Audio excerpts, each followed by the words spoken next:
아까 그랬잖아요. 이담 아나운서 경찰서를 제 발로 찾아온 사람들 또 있어요? 또 있습니다. 어제 저녁에 있었던 일인데요. 전남 순천의 한 경찰서에서 벌어진 일입니다. 아까는 한 남성이 비틀비틀거리면서 천천히 경찰서로 들어왔잖아요. 네. 이번에는요, 좀 다른 방법으로 들어왔습니다. 뭘까요? 영상으로 함께 보시죠. 날아온 건 아닐 텐데.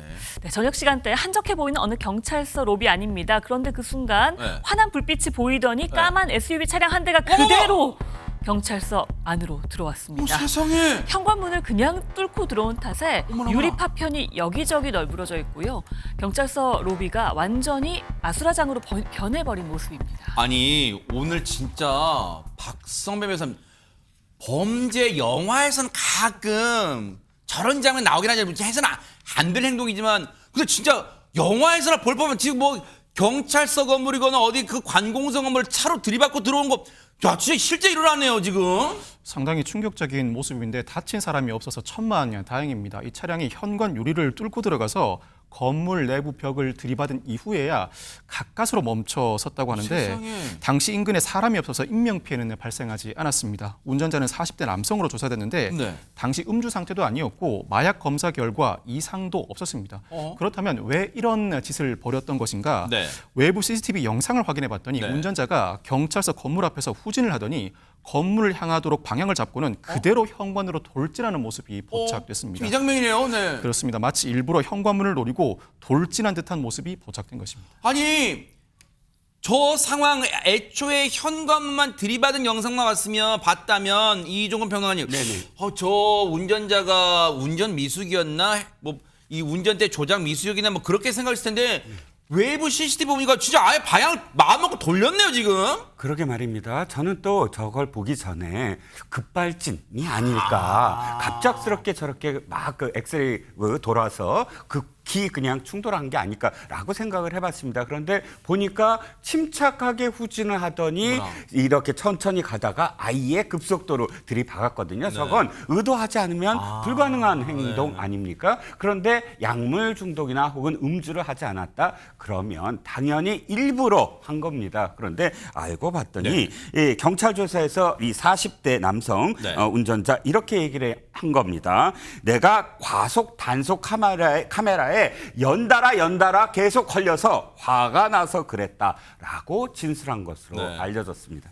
아니, 그래서 불만을 평소에 가지고 있었는데 일 마치고 집에 왔더니 탁자 위에 과태료가 떡하니 있는데 갑자기 화가 나서 범행했다고요? 당시에 경찰서 내부에 있던 경찰들은 얼마나 그 천둥 번개 소리 났을 거 아니에요? 얘기 들어보시고 이어가 보도록 하겠습니다.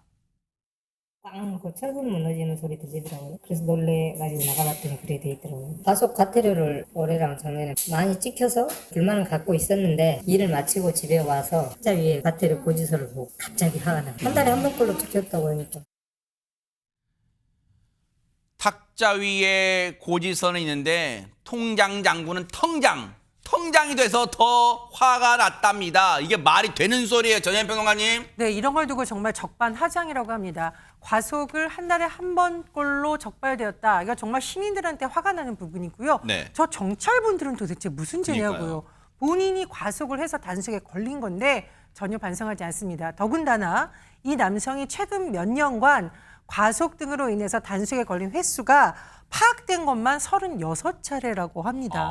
정말 이런 걸 보통 우리가 상습범이라고 하죠. 그러니까요. 다만 운전과 관련된 직종에 종사하는 것은 아니라고 하는데 어쨌든 이런 상황에서 불만을 품고 경찰서로 돌진했고 현재 특수건조물 침입 혐의로 검거된 상황입니다.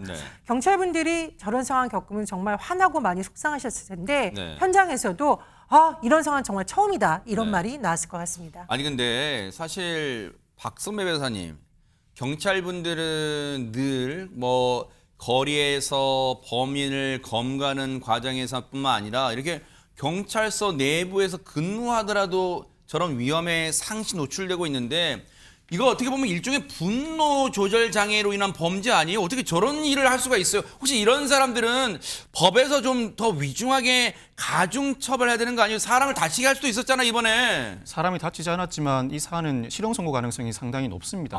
오래된 경찰서 건물들 순차적으로 새로 짓기 마련인데 형태로 볼 때는 최근에 지은 경찰서 적어도 10년 이내에 지은 경찰서로 보입니다. 그 경찰서의 딱 답이 진입에서 나오나요? 딱 보면? 예, 그 상당 부분 물품을 파손한 것 자체로도 큰 손해인데 네. 범행 동기도 상당히 불량할 뿐만 아니라 아마 야간으로 추정되는데 야간이 아닌 주간에는 현관에서 상시 근무하는 경찰관도 있습니다. 하마터면 큰 불상사가 발생할 뻔했고 야간에도 당직 근무자들이나 민원인들이 많이 오가는 만큼 또 다른 인명 피해가 발생할 위험성이 상당히 큰 사건이었습니다. 네. 범행 동기 자체도 상당히 불량한 상황이라 이 사건은 어떠한 배상이나 반성의 모습을 보인다고 하더라도 어느 정도의 실형선고는 불가피해 보입니다. 네. 경찰분들도 지금껏 경찰 생활하면서 이런 사건 처음 겪는다고 말할 정도예요. 그러니 경찰분들의 가족분들이 이 사건 접하고는 얼마나 가슴이 철렁했을까요? 정말로 저 몹쓸 인간 법이 정한 형량 달게 받기를 지켜보도록 하겠습니다.